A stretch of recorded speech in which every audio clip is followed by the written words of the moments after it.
Hello, good afternoon, everyone. Welcome to the session of Planning Ahead. And the first thing we'd be doing is going through phase four review, which is the mobilization. We've had only two sessions, and this is our third session. Um, Ashwin, unfortunately, has some personal emergency, so he couldn't do it. So I'm not going to be the best recap person. So if anyone has any points to add, please do add them.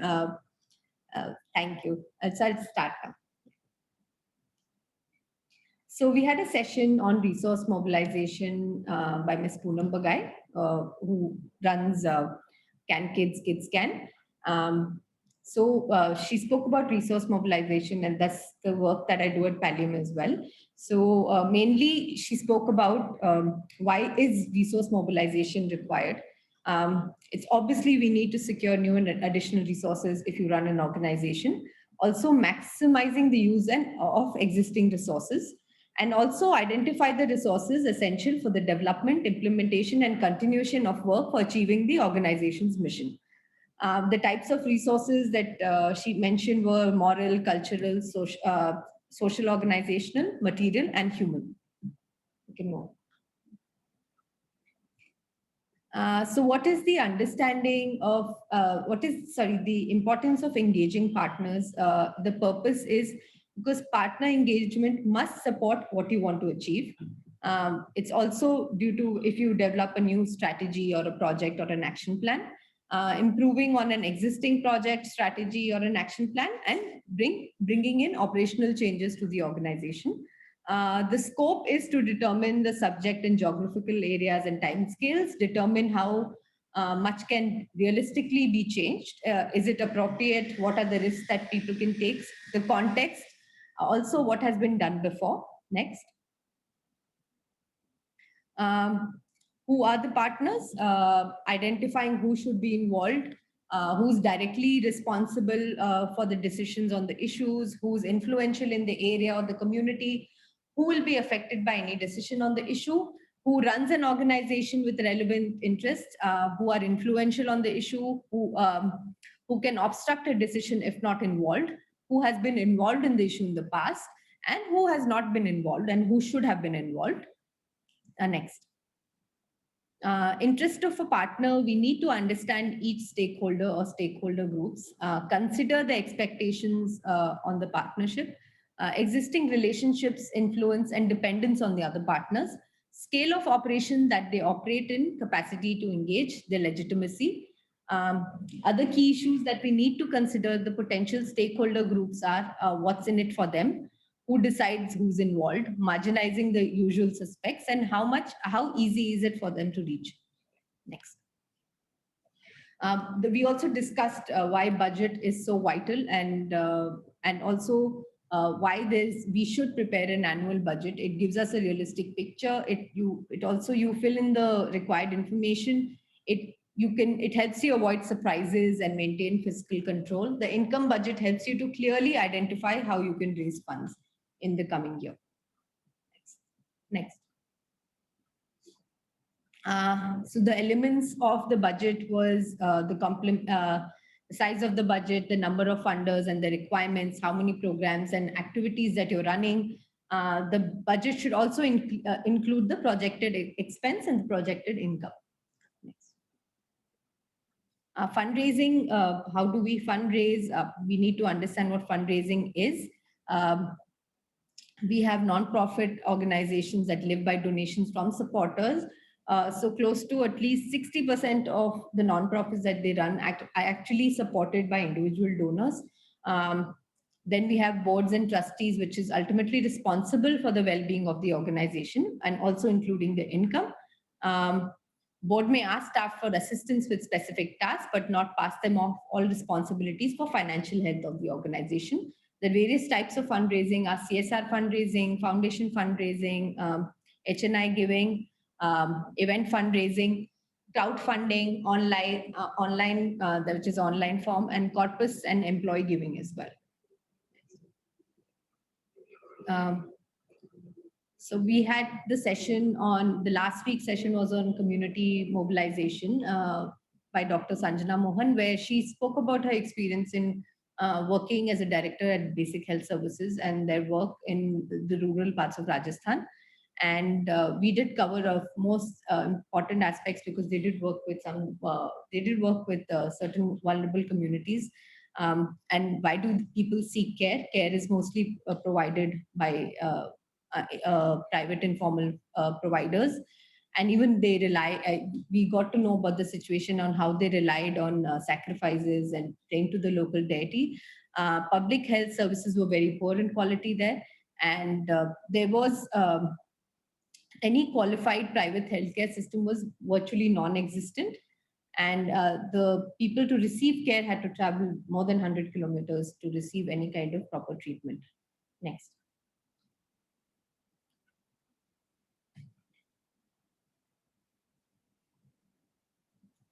There were various beliefs and practices that we talked about.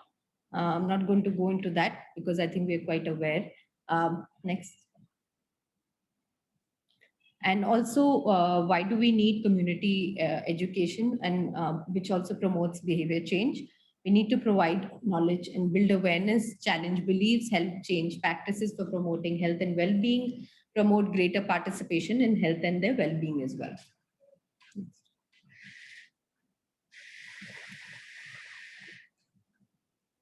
What mobilization needs is having a clear purpose, confirm that there is space in the mind, the art of listening, which is very, very important. Conversation must be a two-way train. Pay attention to the body language, sustaining communication, being respectful always, never dismissive, striking conversations, building a sense of trust and care. And how do we make community mobilization work is by being enthusiastic and optimistic, encourage and recognize people's roles, keep looking for the successes and keep sharing them with one another. Thank you. So that was a recap. Sorry, I've not done the greatest job as a participant would have. So today is a special session because it's unlike the education sessions we've had.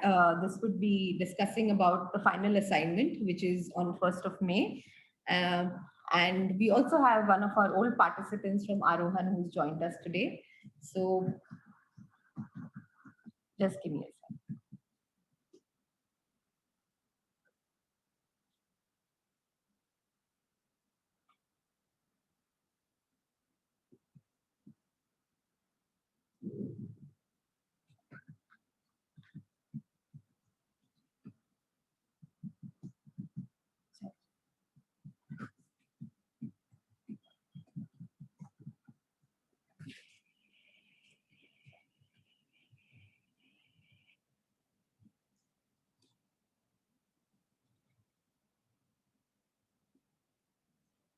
So we have Ajay. Hi, Ajay. Are you there?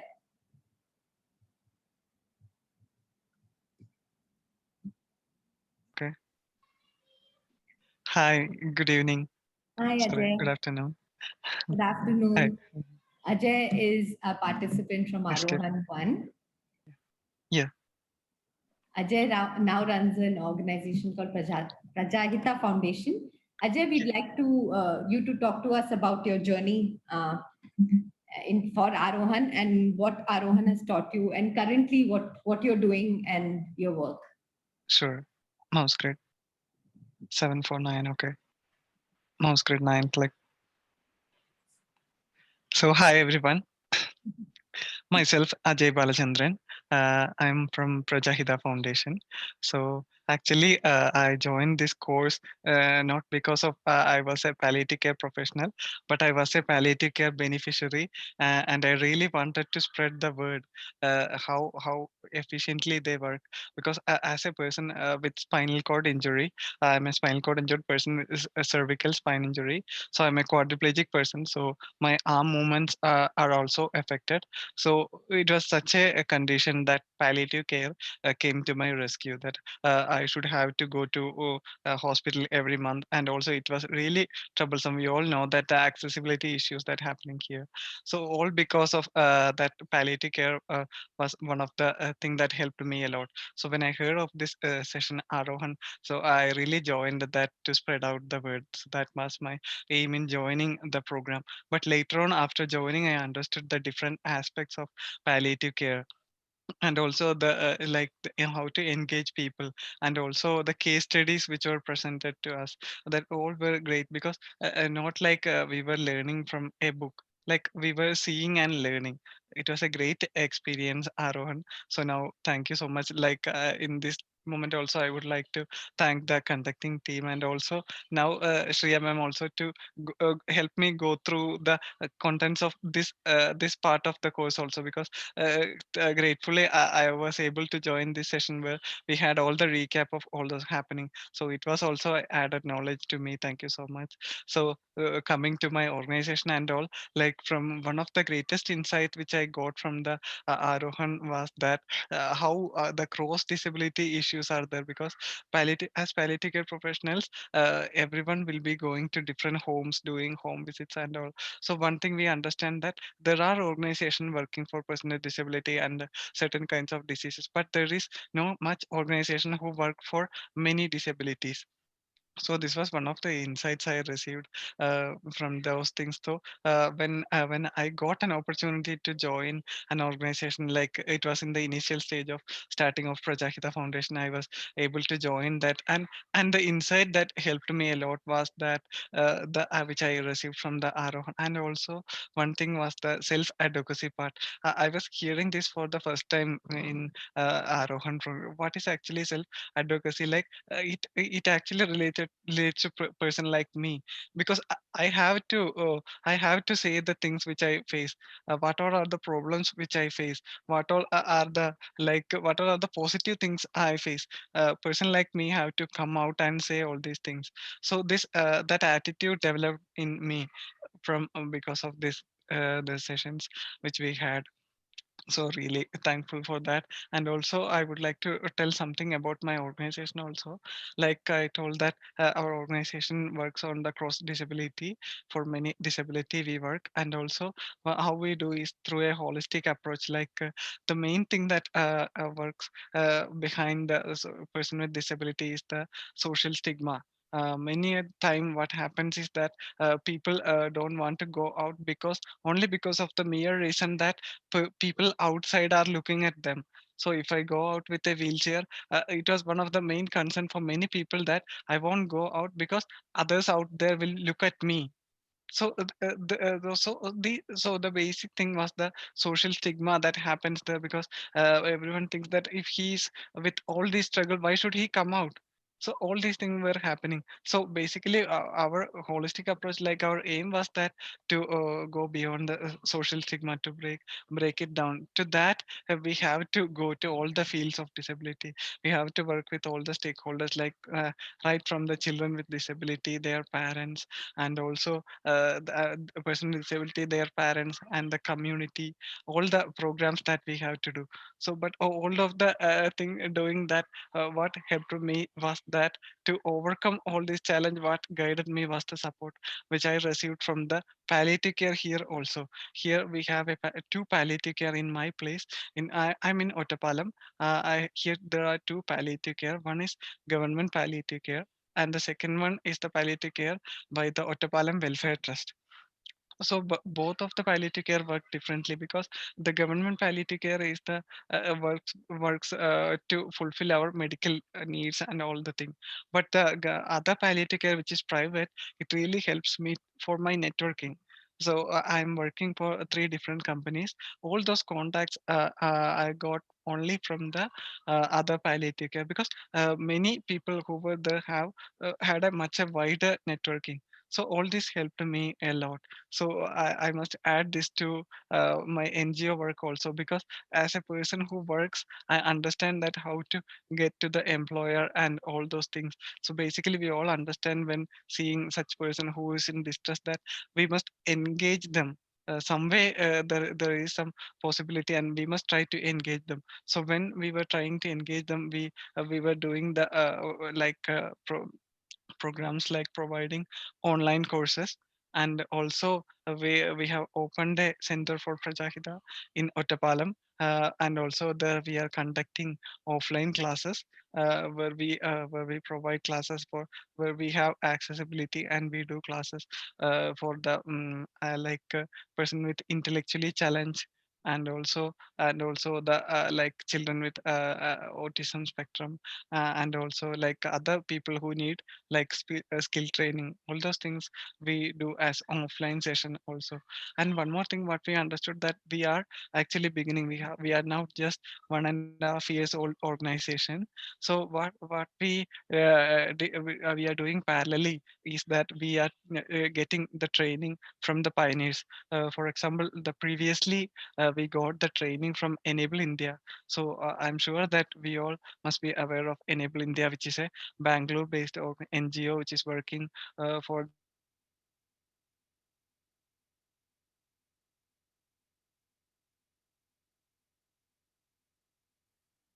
field. They are doing so much of activity. So after the course also, what insight we got was that there is a very much scope of being the palliative care professionals and the disability professionals working together, because the one who knows the patients as well as the person who are in distress are the palliative care professionals. So these are the persons who can connect them to the disability professionals who can make employ them. So this is finally, I would like to conclude my words by putting forward a request that as palliative care professionals, we all are much related to the person who might be a bedridden person, or very a person who is in a bad health condition. But we all understand that there must be an option to engage that person. So like we all know that if I have a pain also, if I am engaged with something, then I won't feel that pain. Like the old saying that says, pain is there but not suffering, because our mind is engaged in something else. So in that case, that's the only way that we can remove the suffering part from the persons out there. So my request would be that if we all join our hands to connect these persons, to somehow engage them in a proper way, that their time is managed properly, then it could be a great thing that we can do it together. So by saying this, I'm concluding my words. I'm so grateful to join this session, and thank you, ma'am, for inviting me. It's a great privilege for me. Thank you so much, everyone. Mouse great. 747. Okay. Thank you, Ajay. It's our privilege to have you here back with us. And it's so nice to see you again. Ajay always has the most humble comments after every session. So I always remember that. Thank you, Ajay, for everything. And thank you for being there. If any of the participants have any questions for Ajay, please, you can ask him, or any comments.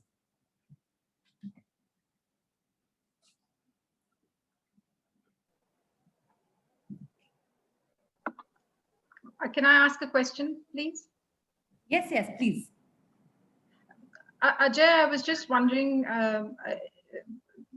especially as Arohan 2 course people, and as we embark on trying to do something in the way of advocacy soon, what was your, after your course, I mean, what was your biggest challenge that you had to overcome in order to get to what you were trying to achieve? Where did you have biggest issues? Mouse great 9. Okay.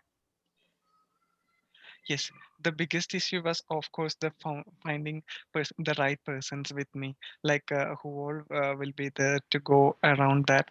But actually, there were many other minor issues, like finding the employer. Like our main aim was employing persons.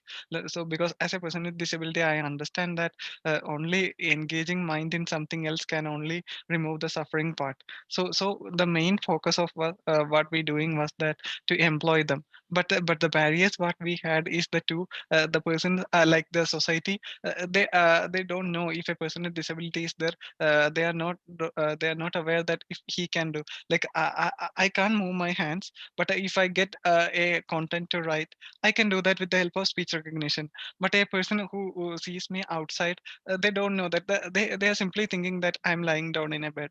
That's what they feel. So that was one of the challenge. Like society is not aware of what we can do. So creating awareness was a great challenge. And of course, the other issues like language barrier, like society, like today, like all of us need contents in English mostly. But we are working here, and here the Malayalam in language, like regional language. So that was also a major concern. I have a question. Shreya, can I go ahead? Yes, please.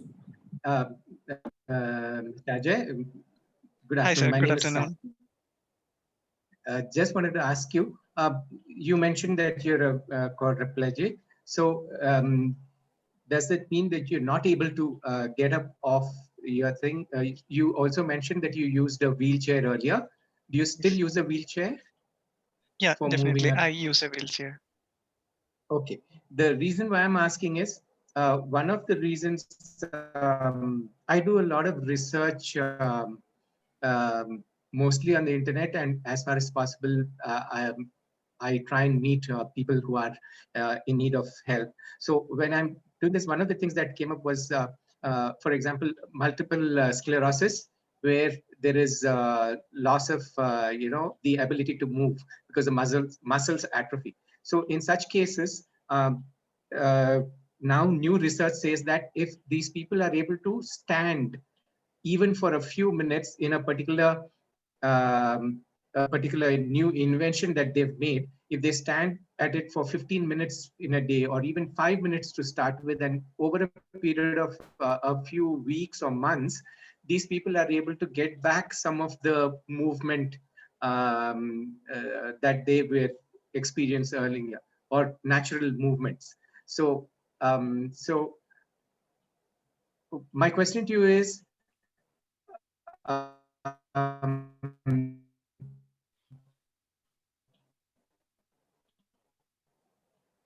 how if one of the main things is you can't stand up, and is that because of um, loss of strength or muscles in the lower limbs?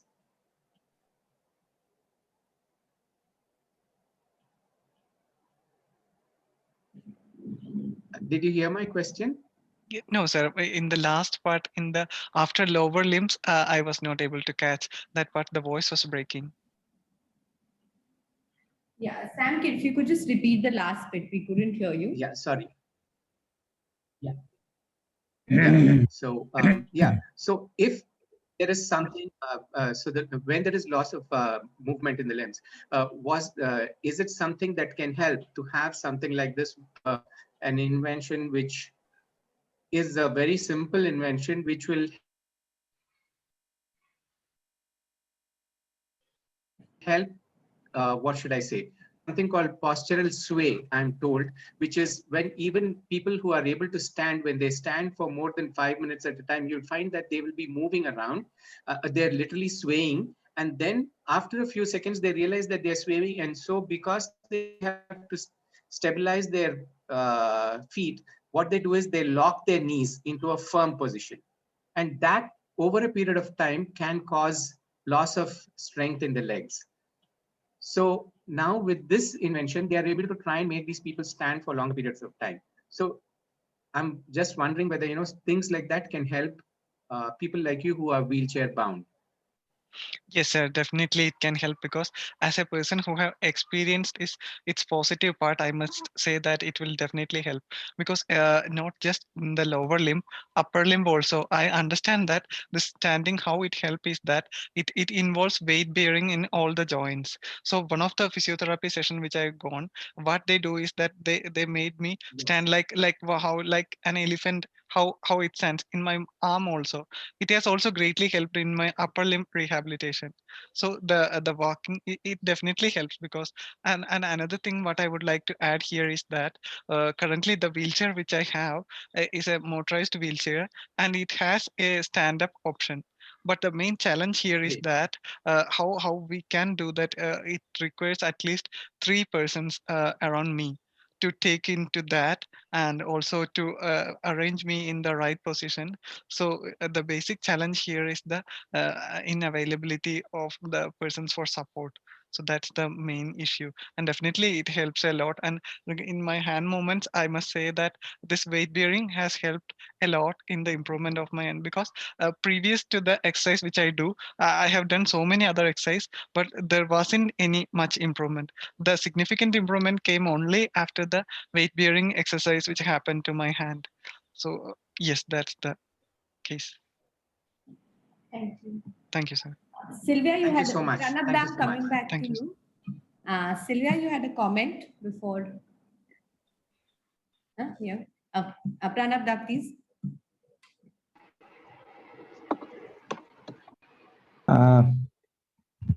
First, hello. Yes, sir. Yes, Yes, sir, I can hear. yes. First, I hats off to you, Mr. Ajay, because so far I have listened by heart your journey, and previously I know you. You have proved yourself that it is not disability. The term disability is not the proper term for you. It is differently able. And you have proved that there is no person with disability, with indomitable spirit, with smiling face, and he can do anything he likes. Just there are some challenges faced by him, like you, and you will cross the hurdle with your spirit, with your zeal. One thing I just may ask, that is not that asking, where from you got such an such an inspiration to uh, to to to self care, to do what you like. That inspiration where from you get.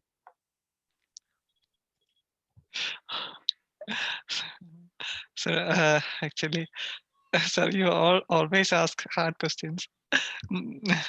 But I must say that the inspiration, because one of the thing will definitely be my persons who take care of me, because they are they, like I was an able-bodied person. That time they cared for me all the time. So when I was like in this position, and also no doctor told that I will be able to walk again, but still they were taking care of me like I was there before. So they had so much of hope in me. So but so I don't have an option to give up. So for all of them, I must have to come up. So For I think, Ajay, that it comes from you within, isn't it? It is yes, from you within, not definitely, from sir. out. Definitely. Just a support from outside, Yes, sir. but it comes from within, and Definitely. and if it comes from within, I can do whatever I like, and I can cross the hurdle, isn't it? Yes, sir. Definitely. There is a spiritual part also, but I was Yeah, unable to explain that how, like that feeling, as you know, it's hard to explain and in words. yeah. Thank you. Thank you, sir. Thank you. Okay. Thank you so much, Ajay, for taking out time with us. If you Sure. want to stay, you can definitely stay and listen to the whole session. Definitely, it would be my privilege. Thank you so much, Master. Ajay. Thank you. Sorry, 747. Okay. I'm going to continue with the session. Um, so we had one more video to show, but we're running a little short of time, but I'm going to show that video in due time. I'll just Um, we had Ajay, who did mention the point of like how it was his caregivers who did give him that, you know, the energy to keep going. And thank you for bringing that. And also Pranab Da for raising the point that there is something within us that pushes us, you know, to keep going. So thank you for showing. So I'm just going to talk. This session is also going to focus on the goal setting session that we did. That was the third session where we filled in a survey, and also what the final assignment is going to be. And the main focus, the project focus for Aarohan was awareness building, influencing policy and service delivery. And we did all this program through Project Echo, and we'd like to thank them. Just going to do a recap of why Aarohan is because the word Aarohan means to rise. And the aim of this program was to strengthen the voice of direct palliative care beneficiaries. It could be individuals, their caregivers, or people who are currently living with conditions that require palliative care now or may require it in the future. And this program aims to strengthen the voice to seek and receive quality palliative care for themselves and their communities. The course overview, we've completed 4 phases, where the first phase was on understanding palliative care, where we had 4 sessions.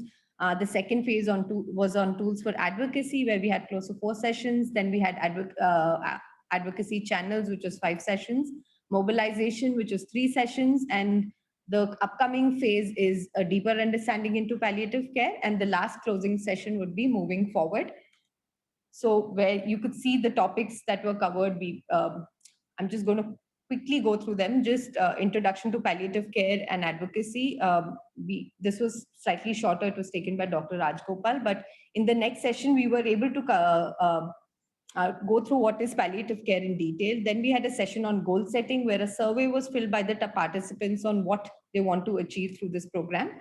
And then also we had, by Joan Marston, we had the last session last year, which was palliative care during a humanitarian crisis.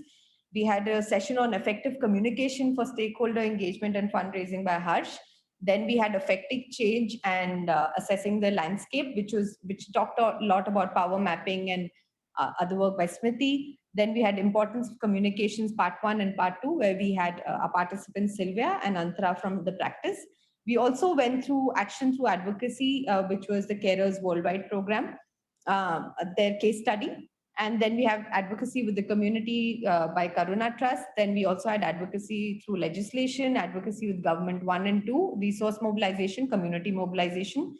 The upcoming sessions are advanced directives, considerations at the end of life, and looking after yourself while affecting change. So these all the sessions are in April. I'm sorry, my slide is not showing full screen mode. So some of the slides. So yeah, so the faculty profile, like you see, we have gotten support from various organizations that have helped us run this program.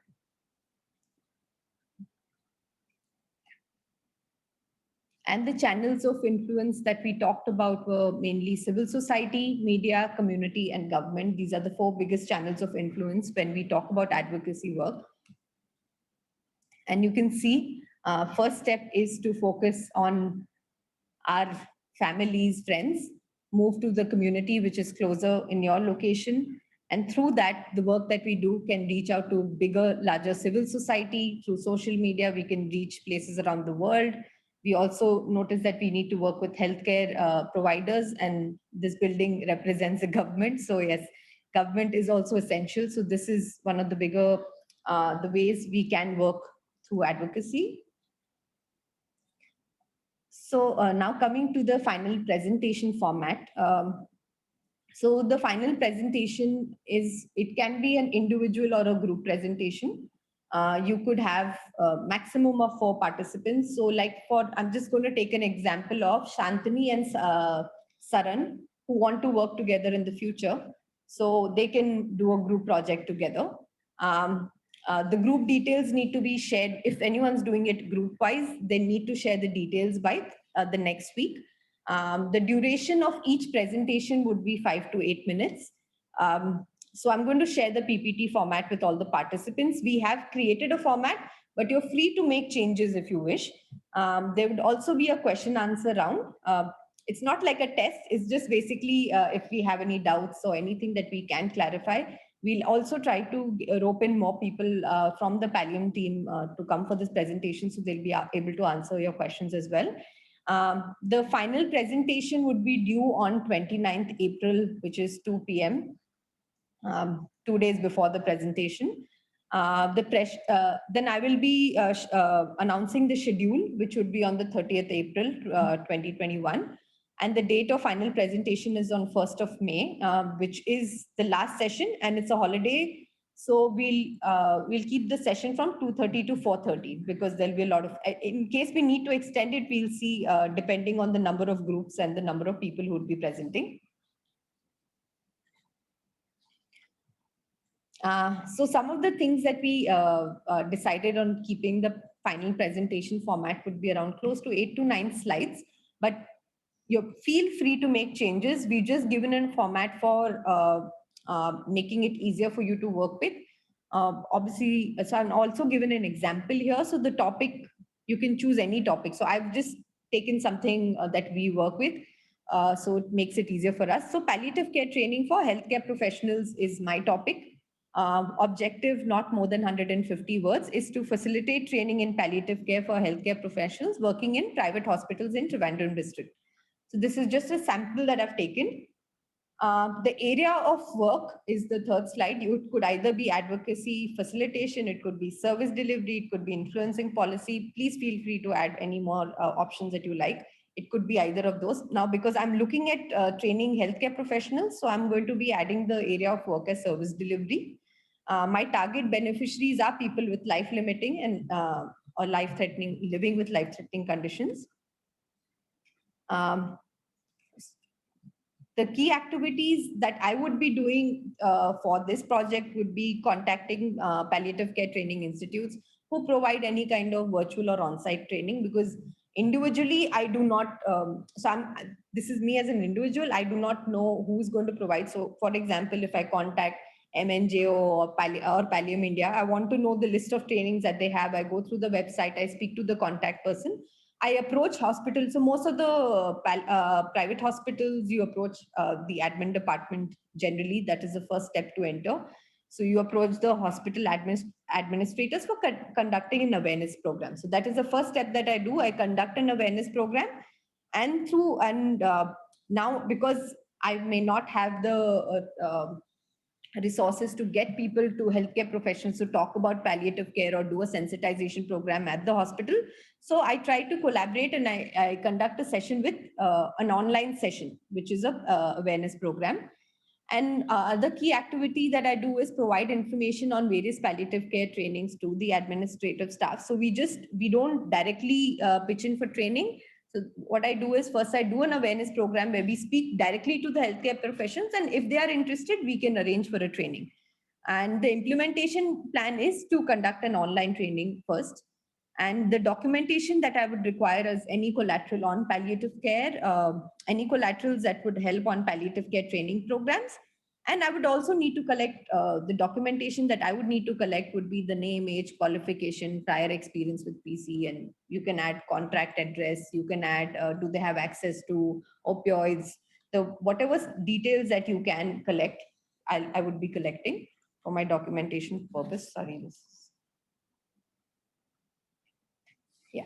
So then the next point that I have is deliverables with timelines, which are contacting hospitals by July 2021, sending in program agenda to hospitals by August 2021, and organizing a training program by September 21. This is just very short timeline. This is just an example.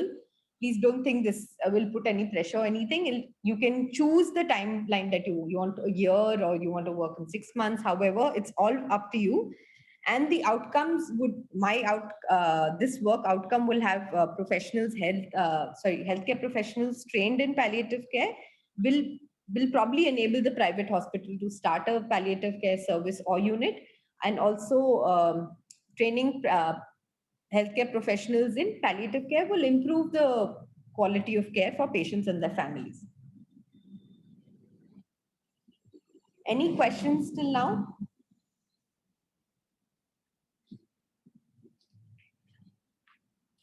On the format of the presentation, the final assignment? No, Shreya.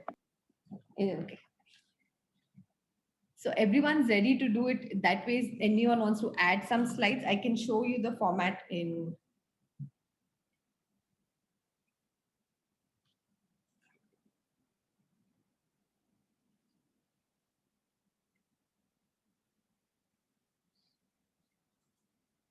Yeah, so like I'd mentioned, again, I'm just going to go through the slide. So first you have the topic.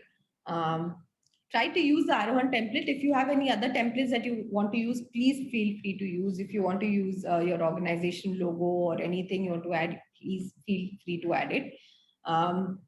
Also the area of work that you have.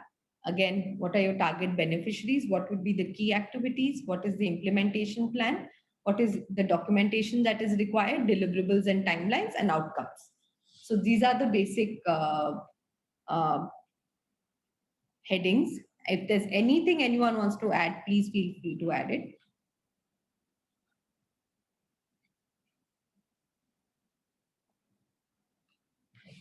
So just wanted to share a collage of some of the old participants and the work that they did. On the left top, we have Shri Vidya, who started a palliative care nursing service, a home service.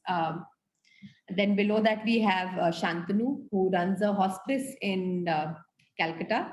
But however, that time they didn't have access to opioids, and through Arohan program, he was able to actually obtain a RMI license and get continue his work. And now his hospice is running well. They have access to opioids, and the patients in their care are free of pain. Below that, we had Dr. Samira, who is a doctor. Currently, she's working as a professor in UK. She works with, but at that point of time, she was in Pondicherry. She's a transgender person. She also talks a lot about trans rights and palliative care. And so this was something that she had talked, she was a very active member of the group as well. And even though she spoke a lot about gender equality, she did provide a lot of care to her patients. And her aim was to provide palliative care to transgender people as well throughout India. And then we have Dr. Jagruti.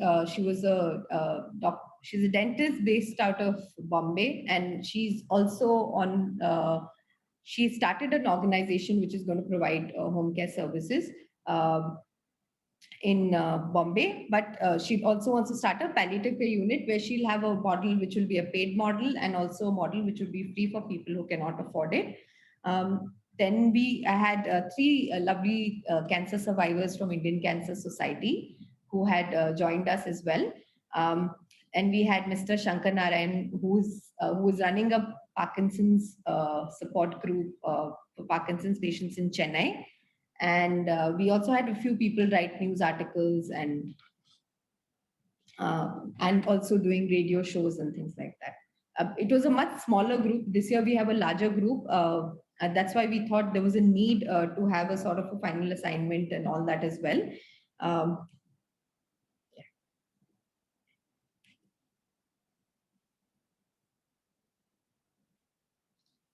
Any questions till now?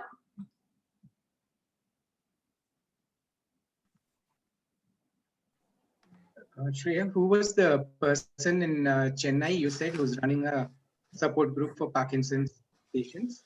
Mr. Shankar Narayan, he's from our the previous Arohan group. He's an elderly person, right? So they have a very active actually group for Parkinson's patients, and I can put you in touch with him, even though he has a lot of speech difficulties at the moment. His so surprisingly, his physiotherapist is on Arohan too. She doesn't speak much. Her name is Janet. I'm not sure she's there today. So she had joined this program. She's not there today, but so I can put you in touch with her as well. So she works with a lot of Parkinson's patients as well. So okay. Thank you. I have a few people who might need that help. Thank you. Yes, thank you. And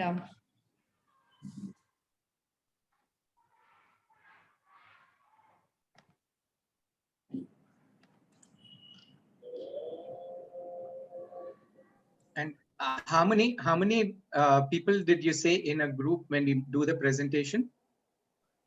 Maximum 4. 4 is the minimum. No, maximum. Maximum, the biggest Maximum. group has to be 4.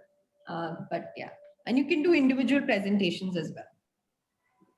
Is it? Sorry, my PPT is just, there's a lot of technical glitch from my laptop today. It's not the best day.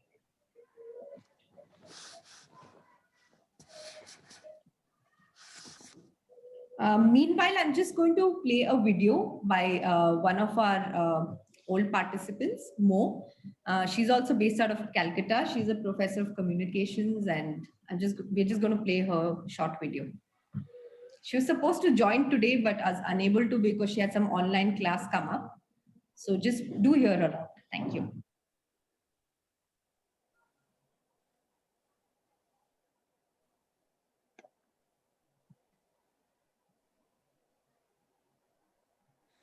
Hi friends, a very good morning to all of you.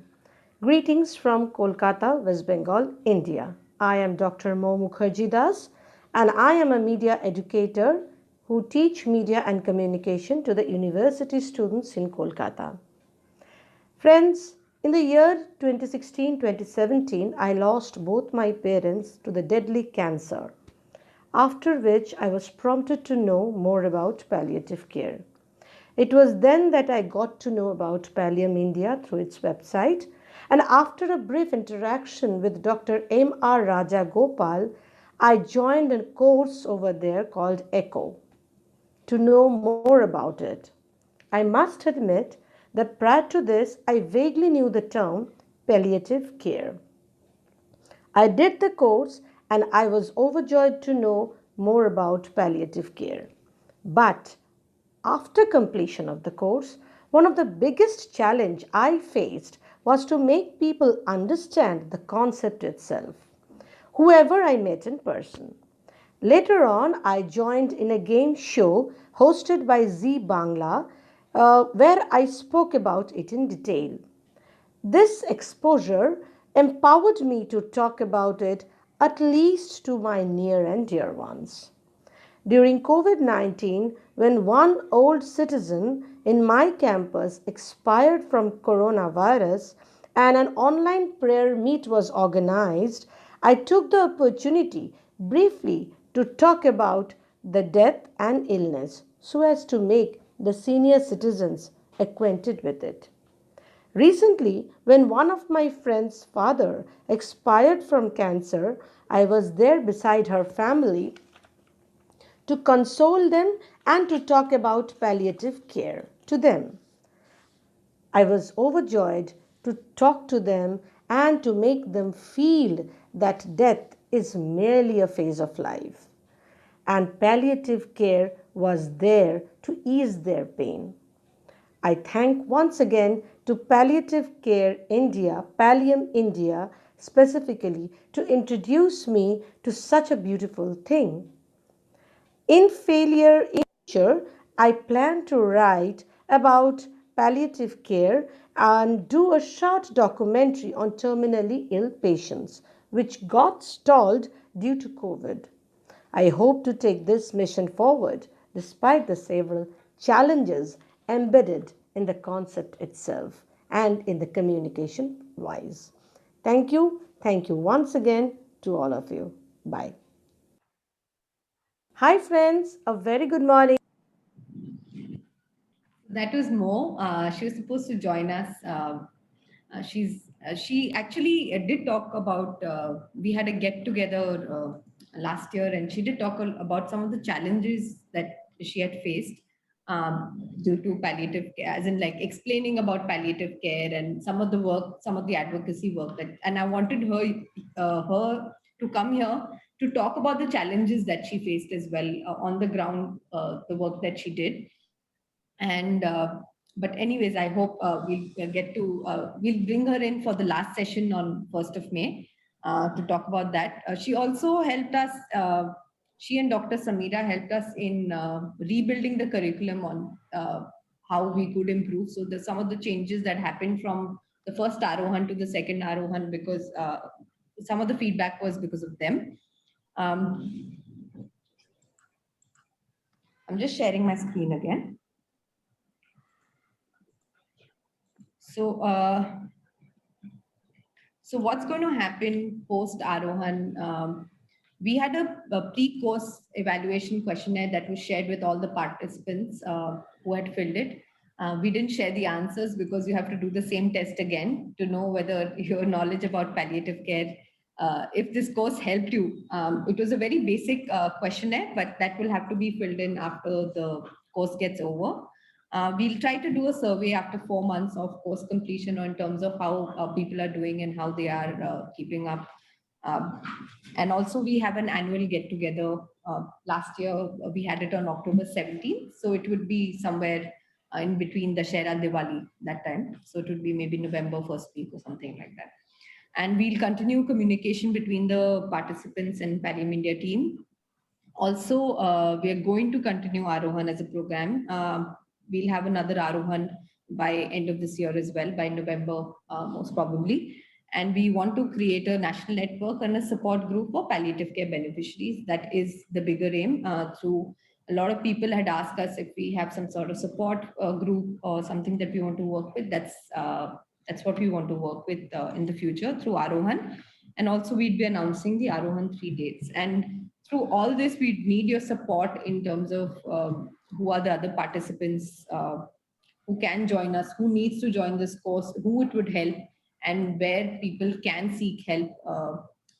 And because this course is free of cost, we need your support as well to get in people who can join us. And also one of the things that we are discussing this 1 month before the course is ending, because the last session is going to be about you and what you want to do. So we don't want to bring in all these things in the last session because there isn't going to be much time. So we thought we'll do the planning ahead session a month before the course ends. So we are ready for anything that comes up. Just again, I'm just going to do a recap of the goal setting exercise again to know what our team is like, who's here.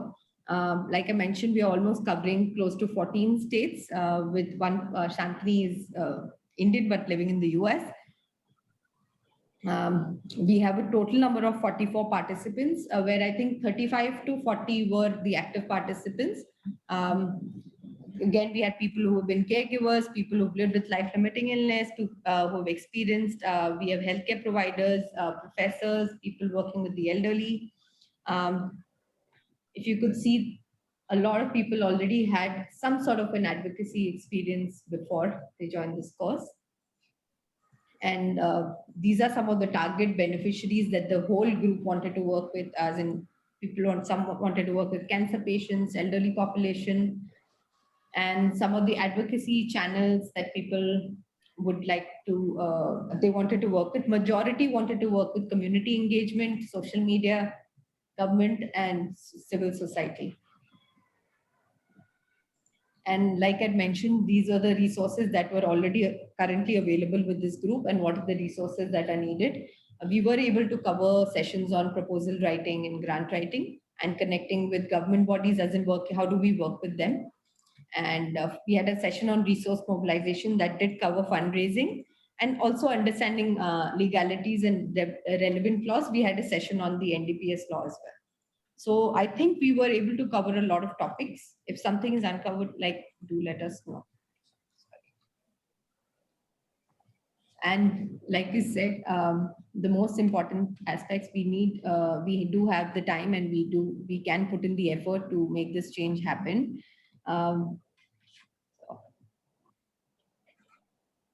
Also, the impact is not determined by how big or small the initiative is. It could be a really small impact that you want to make, which is completely fine. Please don't think we need to have a really big project. There would be times that you would be disappointed if things are not moving forward, which is okay, which is part and parcel of the whole thing. And we would be there to support in any way possible and any way we can to connect you with the right contacts and, you know, to see what we can do. Change will take time and progress can seem slow, but times every step is a step forward. So please take this into consideration. Also just wanted to, because I had all your pictures, so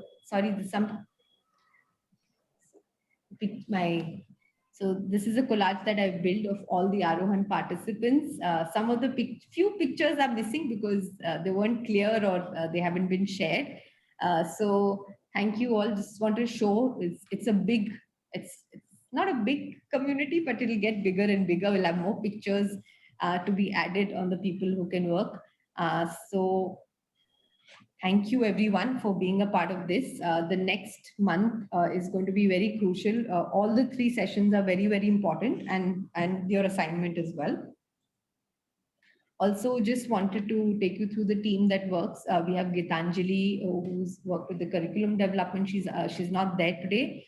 We have Smriti as the advisor and faculty. We have Ashla, who's also the advisor, and she was the Arohan 1 facilitator. We have Raj Lakshmi, who's sitting, they're always like sitting on the side of me. You don't see them.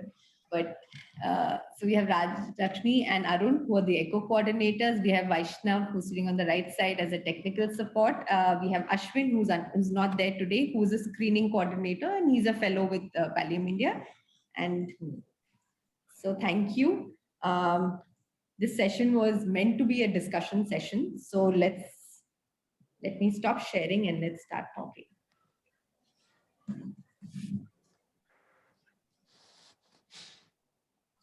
Any comments or questions?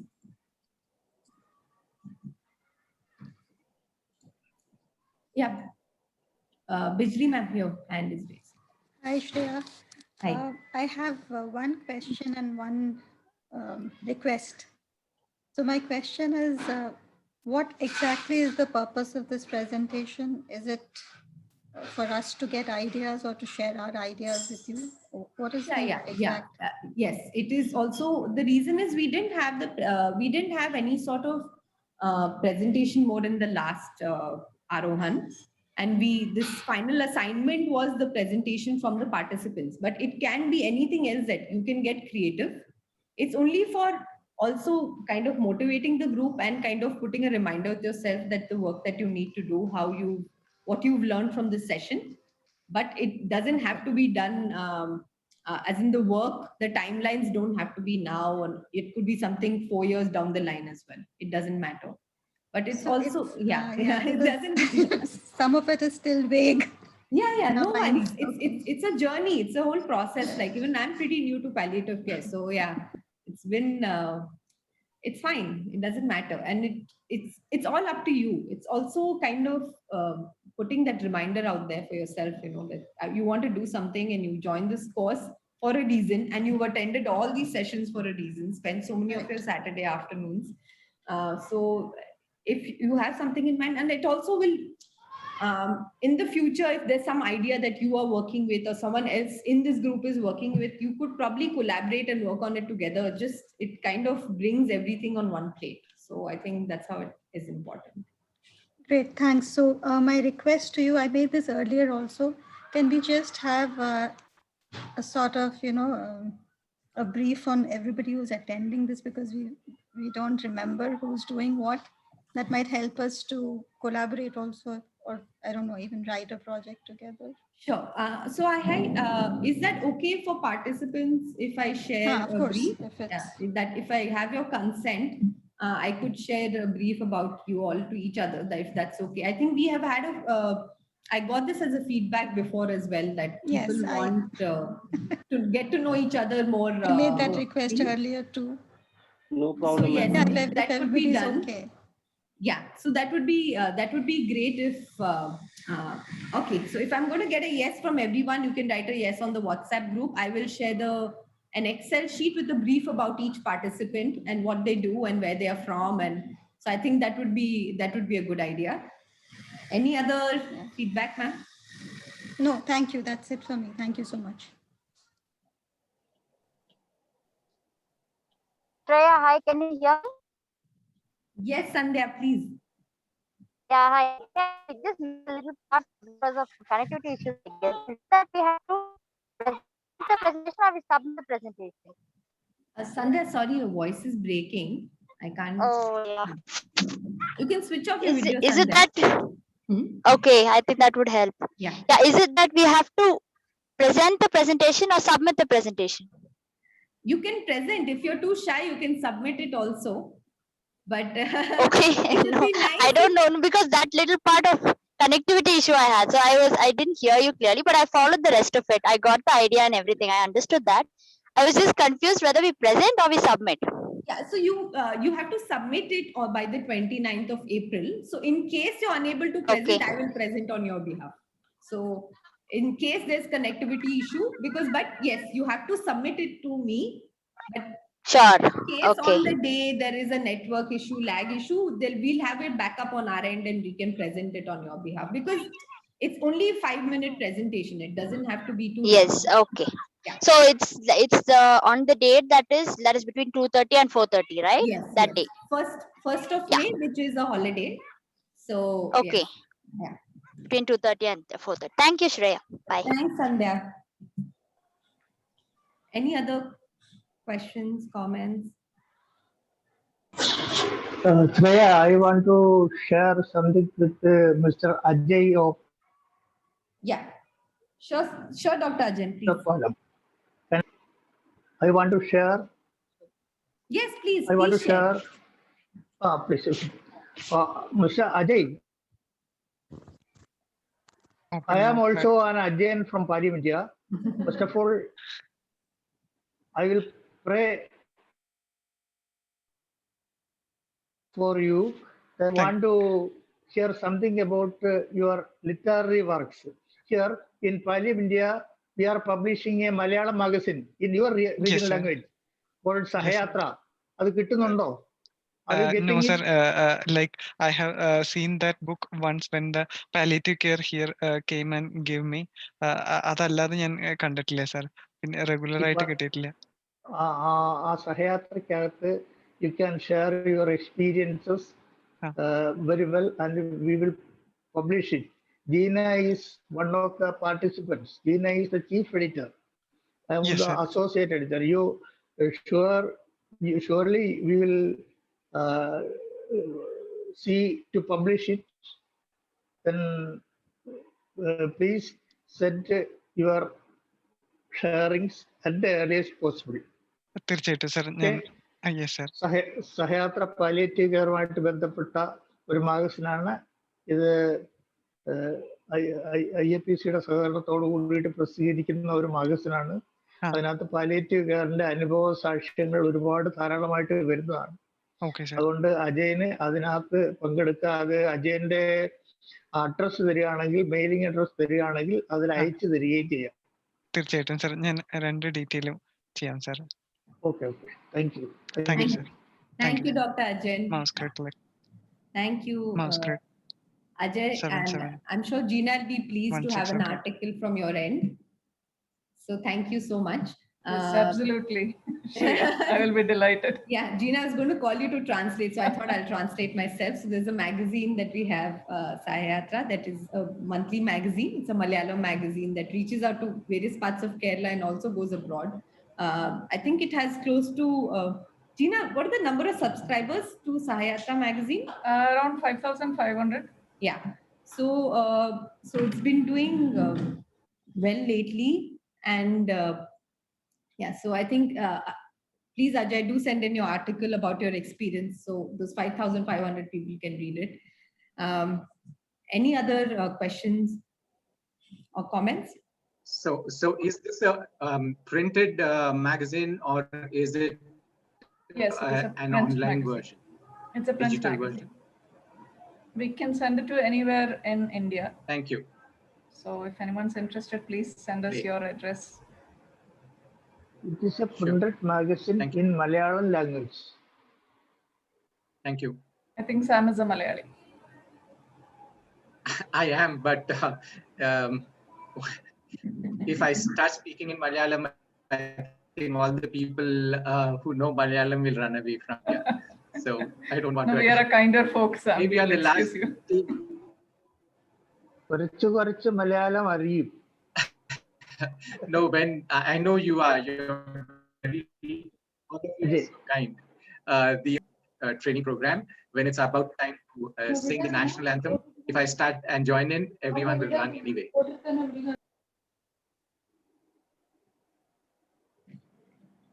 Surely. So we have one more subscriber. Thank you. Thank you, Sam. Any other comments or any questions, doubts that you have? Next week, by the way, we don't have a session because it's that Good Friday, Easter weekend. So we have a session on the 9th of April. So it's a holiday next week. Yeah. Thanks for the heads up. Yeah. I thought I had to make this announcement. I kept it in mind. Yeah. But such a big part of, I think, all of us who are participating to. Yeah, I think we've cut off all our connections on Saturday, and we tell everyone, whoever it is, that Saturday afternoon 3 o'clock onwards, please don't call me, don't talk to me, whatever. So I think it's got into our system, just like you people at Pallium India. And while talking about Pallium India, I just want to tell you, I mean, I think it's always good to give compliments, and I believe that it also encourages people. So last couple of months, I've been traveling all over South India. Though I live in Navi Mumbai, I've been traveling in South India because I'm originally born and brought up in Hyderabad. That's why my Malayalam is bad.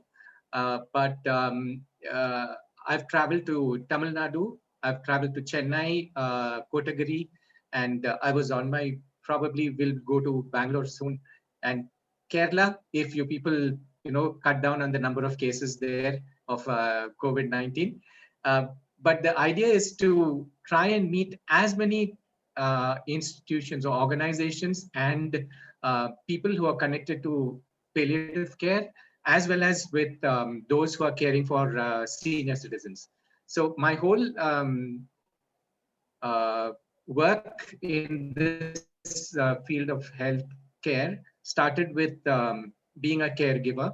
And then when I found that there was very little information available about support groups, I was a caregiver to my mother-in-law, who was bedridden, and she was a patient for 12 years. So it was a tough journey. And one of the things I found that later was that,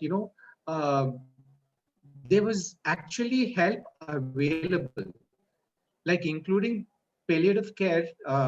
Thanks to people like you who do so much work in this area, Pallium India has shown us that there are so many people who are actually willing to, help out. And I've met doctors and so many health workers who've been trained by Pallium India, and they are doing such fantastic work across the country. I met people who have written books on palliative care, who are, just promoting and they're advocating in such a beautiful way. Just want to thank you, the team at Pallium India, doing such a fantastic work. This is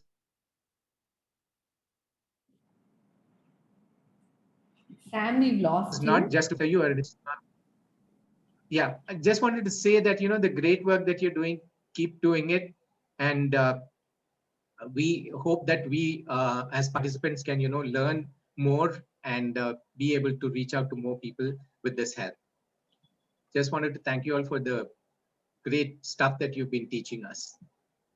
Thank you. Thank you for that compliment, Sam. I have my training team here. So they're all smiling behind a mask, so you can see it behind their eyes. But yeah, very, very pleased. But this program is about you guys. We're not training healthcare professionals. We're completely training lay people. So it's about you. So yeah, and we have a lot to learn as well through Arohan. I think most of the other programs are their skill building in healthcare profession, like medical science and communication and all the other things people use. This is a complete different, I think, advocacy skill building program. And it's one of a kind, especially in the field of palliative care. It's one of the kind in the world. So it definitely does, it has a long-term impact as well. So these kind of advocacy programs don't have any results. I don't know how many people will work, or even if even if someone can help in a small way, like we get a lot of calls for, there is some elderly person living in maybe a certain place, they need help, they need someone to visit them at home. So this, even if you now know, okay, you have an option of looking at a directory, or you can message me, or you can ask anyone. There are ways we can help people out. I think that these little steps are going to make so much difference. We're not going to expect like someone's going to start running a palliative care, center or service. That's the end of the, as in like a lot of healthcare professionals are unable to do it. But we do see some small changes that can happen. Just that awareness that you build, anyone you can help through this course, or also just being human in general, and not losing the compassion that you have. So yes, thank you. Any other comments or questions? Okay, there's a question from Runa. Runa, I'm not going to decide the group. You have to decide the group. So what I'll do is I'll share the Excel sheet of all the participants and a little bit about them. So if anyone's interested in collaborating, so Runa, I think you and Pranabda can do it together. Yes, yes, thank you. Yes, sir. Thank you. Yeah, so I've already created some tiny groups. Yeah. Zaved, please. Shreya, I just want to also say that this has probably been the most enriching experience of my life. Having come to Aarohan and meet all of you and this wonderful group. Some of us used to chat, some of us were quiet. And I would really appreciate if all of us could, with like if you could share maybe the contacts of everybody here, and we can be on a group together where we know each other somehow and can always reach out to each other. Like some of us maybe, and with the way we have the contacts, we have the number, but not the name. And there are a lot of people who ask Shreya, now that we are posting and reposting, how do we get to know more about this in our city? How do we get to know more about palliative care? Like there was this uncle of mine who heard the talk between Dr. Roop Gursani and Dr. Raja Mayer. Yes. And he's 84 years old. He's in Delhi, and he says, I want to know more. I want to know more, especially after the loss of my wife and the experience he had at that time. Now, like him, there are also many other people in my school group, my college group. So how do we get them to know? I know they can go to your website, but say they can also participate in programs like your Aarohan 3 or anything like that. So how can we, like, is there anything that we can just put out for all of them in our various social media groups for them to get closer to you the way we have? Zaved, definitely we've been thinking about it, about how we can connect. Definitely you can share my contact and I can put them in touch with someone who's relevant. But yes, we have to, like we said, we need to create some sort of a support group or network through where we will be able to help out people. Yes. So that's something that we need to do, because this is also very new for us in terms of such national level advocacy program. Like I mentioned, the first Aarohan only had close to like 15 people. So you can see the numbers are growing. This is our second time within 1 year. So we're still learning, but yes, we want to create some sort of a network and also provide information to people, because I think a lot of people go seeking information, wanting to know who can help them at that point of time, asking anyone. Many people don't ask for help. So maybe a network or a support group. And this is something that we've considered through Aarohan that we want to do anyways. So that's maybe you something. can have a directory of all of us at least. Yeah. And that can also be shared. Like people who are in Mumbai, once this lockdown gets better, I mean, once the COVID gets better, maybe we can meet and maybe we can do something together as a community here also. Yeah, I think going forward, what you're saying is region-wise. Hi, Murli. I think we can have region-wise contact, like our brother Sam is there and yourself is there. It would be really nice, you know. If we are closer to the proximity, and contiguity of Mumbai, then we can focus in Mumbai, and people in Kolkata can do that, I think that would be really nice, Shreya. And maybe after this Arohan, our Arohan 2 ends on 1st, if you all can like re-meet with us maybe a few months down the line, just like one session or something to know what's happening, like where is everybody in this space now? I just a thought. So the need for older people and people who are sick is so much, and they don't know that they're totally lost as to whom should they approach, because the family is very ill informed about how do they handle sickness and in old ages and all that. Like Sam, I remember clearly he was taking care of his mother-in-law so very well, but he did not know about Pallium India then. Perhaps he was single-handedly with his wife handling the situation. Now, since we are better informed as compared to what we were earlier, possibly we can rope in many more people who are actually going through the situation but unable to find help. That kind of a connect can happen. That will go a long way, so that we will sow a seed for those who are going to become older and handling those situations. Thank you so much to all of you at Pallium India. Really, thank you so very much. Thanks. Thank you, Zaver. Thank you, Shreya, and all of the team. I mean, exceedingly good. I mean, the kind of enrichment that is there in everything, every time you connect is, I don't know when this will end. It is not going to end very soon. There's so much in the marketplace, so much on the earth, on this area, and there's so little that we have only scraped the surface of the earth. Shreya, thank you very much. From the talk that came with Dr. Roop Gursani and Dr. Raja Mayyar, I don't know whether it was right in understanding, Shreya, that they said that all over India, there are just about 240 trained, doctors who are palliative care specialists. Have I heard that correct? No. That's not true. We've trained more. There are many more. Yeah, there are many more people, but so there is, okay, so let's just come to the larger picture. The macro picture is only 2% of people have access to, 2% of our population has access to palliative care.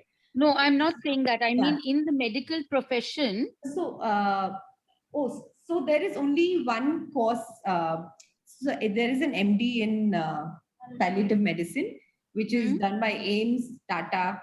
Only 3 institutes have it at the moment. So there are only some 6 seats. But however, a medical professional can do other certification courses in palliative medicine.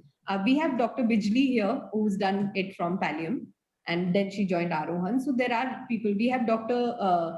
V. Kangna Sabai from Chennai, who's currently doing the foundation course in palliative medicine as well, along with Arohan. So we have people, we have a lot of trained people in palliative. We've been training since 2007, actually. Our online training started in 2016, but however, not everyone's practicing. They may have a palliative care approach. I see. Yeah, so even if you see Dr. Rajam and Dr. Roop Gursani, one is a pulmonologist and the other one's a neurologist. Yes, that's right. Yeah, so they're not, so they do have even they're not practicing palliative care medicine, palliative medicine directly, they have a palliative care approach. So that's also good enough. So so I think there are people out there, and we are able to, we've done a lot of work this year in terms of, because of COVID and all of us being trapped here. So we've done a lot of data work. We've collated all the data. We've refreshed some of the addresses, numbers, calling them, checking their emails. So we're trying to build that kind of alumni network for people trained in palliative care. So we are also able to, because what used to happen a few years ago, we trained them and then they went back. And our team was also very small. Now we have a much larger team. We want to create that alumni network. So if you ask me, okay, tell me this doctor in Indore, and I'm able to like fetch down a number in 2 seconds and give it to you. This is the person, contact them right now. So that is the kind of access I want. Even till now, other than a few places, very few names come to my mind directly. If you ask me then and there, okay, in Bombay, who's it? In Delhi, few names and few organizations come into my mind. So we obviously, there are limited organizations who are working. It's not enough. That's why we're doing this course. So I think the need is a lot more, And even like for places like UP and, where my parents are and all, I'm very tense about what's going to happen once, they are at that level. There's nothing there. Recently, actually, few months ago, one of my relatives died of like throat cancer in a lot of pain, and we were not able to get opioids for her. And they lived in a village in eastern UP, and it was impossible, even though she was going to KGMU, which is in Lucknow, where cancer patients are getting opioids. But we were unable to provide that. So it's that the personal experience, it's not there yet. So there's a lot of work for us, and we're working with NHMs. If we do government training, our aim is at least all the government facilities should provide it. Then we can aim for private hospitals, institutions, and other healthcare professionals. So yes, we are definitely trying. We've been closely working with a few state governments at the moment, but there's a lot of work. Just wanted to say that. But if there's anything concrete, yes, Gina. I've just put up the volunteer training links on the chat. Yeah, that's coming up in April and May. April is in Malayalam and May is in English. So if you can share with anyone, if our participants know somebody who might be interested, it's online and it's for 5 days, 2 hours per day. So I've just put it up there. Please share it with your contacts. And I've also put up the link to the entire training calendar, all the upcoming trainings for doctors, nurses, and other healthcare professionals. So please take a look and share it with others, Also, if you think anyone, if you want to bring anyone into the palliative care, want to tell them about palliative care and all, please ask them to subscribe to our newsletter or follow us on social media and so on. So we keep posting news and updates about palliative care. That might be helpful. So please do that. Thanks, Gina. Thank you for reminding. So I think this is the first time we're doing, Pranab, I'm coming back to you. This is the first time we are doing the volunteer training program for people outside Kerala. So online, I think online, it's first time online. Online. And in English. And so many. English. Yeah. So it's going to be a learning experience for us as well. And we just discussed it today in our morning meeting, but definitely, Pranab, please, your comment. Actually, I am excited to participate in the volunteers training. First of all, I have already registered. Now, I can't control my temptation to appreciate your coin, being human. Just you mentioned, quote, being human. And that is really commendable. We must be human. And this Arohan session, which I can visualize the teaching learning process, it is not the one way, it is two-way process, this teaching learning process in the class, and the network, the connectivity with other NGOs all over India and even in the world, global. So we have the opportunity to connect ourselves in future after our own course is over, not end. That end is not the word, but when it is over, we can continue linking ourselves with our classmates, and need will be there for having advice, having suggestion, having all this. So thanks a lot to Pallium India for organizing, for conducting this such an amazing session, relevant session. Okay, bye. Thank you, Pranab. You're always very kind and generous with your words. Thank you so much. No. What comes from my heart, I just can't hide it. I just pour out. This is my nature. Whether it is good or bad, I don't know. But I am not kind. I am not. Pranabda, I think if you're participating in the volunteer training program, then the other participants will have a lot to learn. Yeah, I'll participate. Thank you. Thank you. Any other comments? We have 5 minutes. Gina, I think it is the time for registration also, isn't it? For volunteer training. Yes, yes. I mean, the The link registrations is- are open. Yeah, Oh. I have shared the link. So the registrations are open. Anyone can register. Is that what you asked, Dr. Ajay?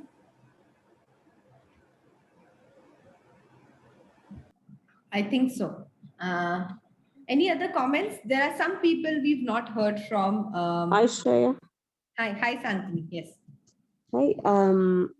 As I just heard about this volunteer program, and then Pranabda is already being a volunteer, I'm curious to know whether I could do anything to be a volunteer. I know I'm like far away. I really like to be in touch with you guys.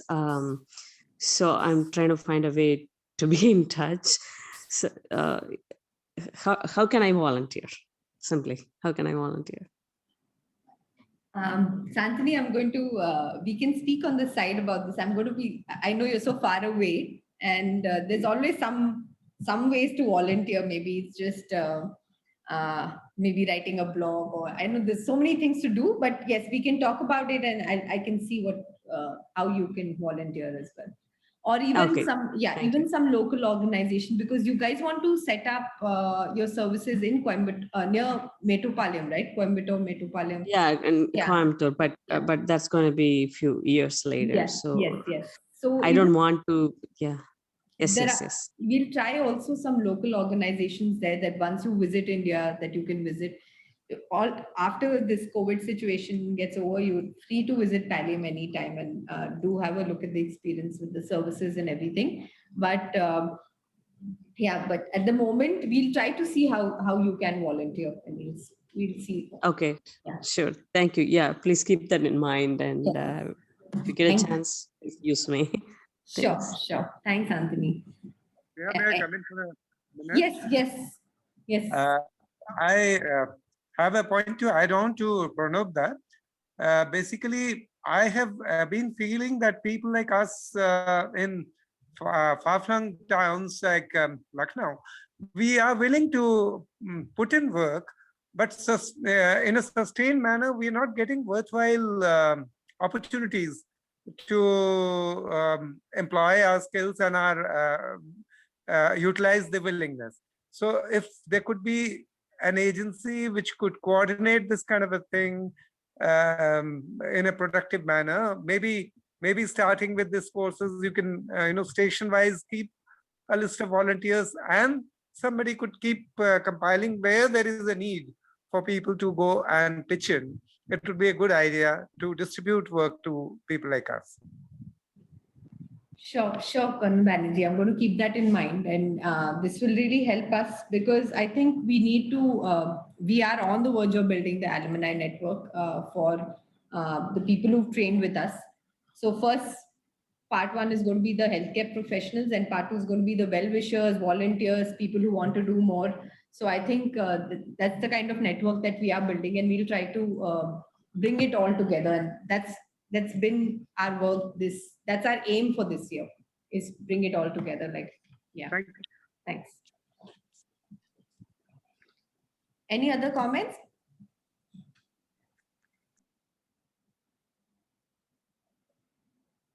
So all right. So it's just should we, yeah. Sorry, can I say in your initial presentation today, you did show a collage of all the earlier participants, and one of them was, the first one was a very young girl young lady whom you said had started her own palliative care center. Somebody with a very South Indian name, I don't remember. Nursing center, I think. In your slide. Yes, Sri Vidya. She started a home care nurse. Sri Vidya, yes. Yeah, Sri Vidya. Yeah, nurse-led home services for yes, Sam. So people like that are people who can maybe help people like me. We are novices in this. Okay, we have different strengths. So people like that, for example, when I was thinking of doing something similar, I found it very difficult. I didn't know where to start. So somebody who's already done it successfully, it would be good if we could connect with people like that, and they can show us the way, how to do it, or to go alongside with them. My thing is that I believe that instead of all of us going into different directions and everybody trying to start a palliative care center or an NGO or whatever, we get experience and we can grow too.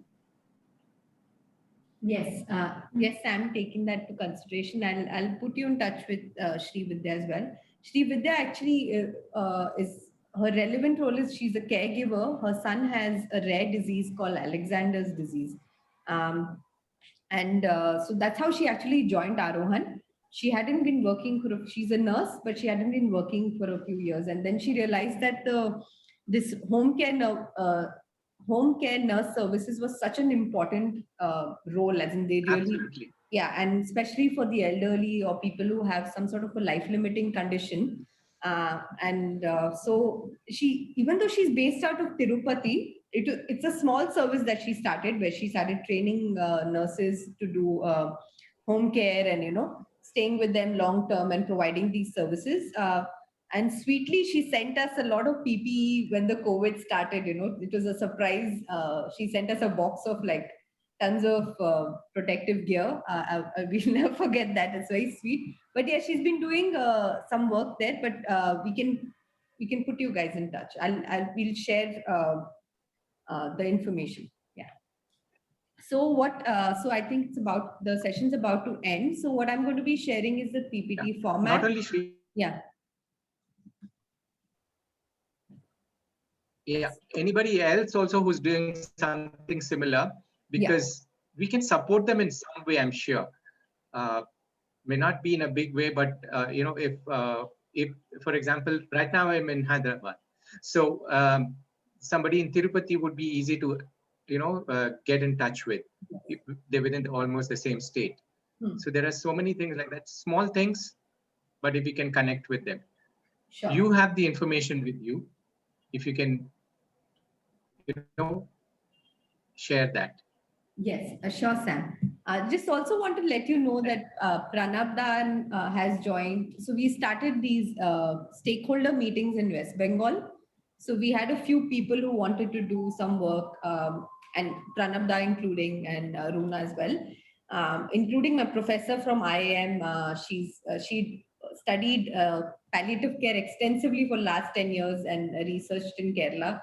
So we had a bunch of these people get together, and now they're going to do some relevant research work and on the ground work in West Bengal. So this is something that we can do, get stakeholders from the state together who want to do some work. It could be healthcare professionals, it could be volunteers, it could be anyone who wants to do so. It could be a researcher. So that's something that we want to do. We are trying that with West Bengal at the moment. And yes, and I hope our team grows. We are also a little overburdened with many things that we do. So yes, hoping our team grows. We have people, representatives in each state, and that's something that we really hope for. But yes, next week I would also be sharing the Excel sheet with the participants' information. If anyone wants to, they think they want to do the assignment with someone else, you can get in touch with each other. We are all on the same WhatsApp group as well. So thank you so much for your participation today. Sorry, my laptop was causing a lot of technical glitches, so I got a little nervous. But thank you so much for being there, and a very, very happy Holi to everyone. And I will not be seeing you next week, so happy Easter as well.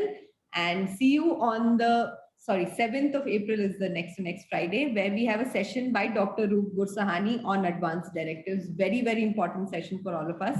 So please do join, and see you all soon. I'll be sending all the information by the Excel sheet by Monday with the PPT format. The learning materials, we don't really have much, so I'll be sending most of the information by Monday itself. So thank you, everyone. Happy Holi and happy Easter to all of you. Thank you.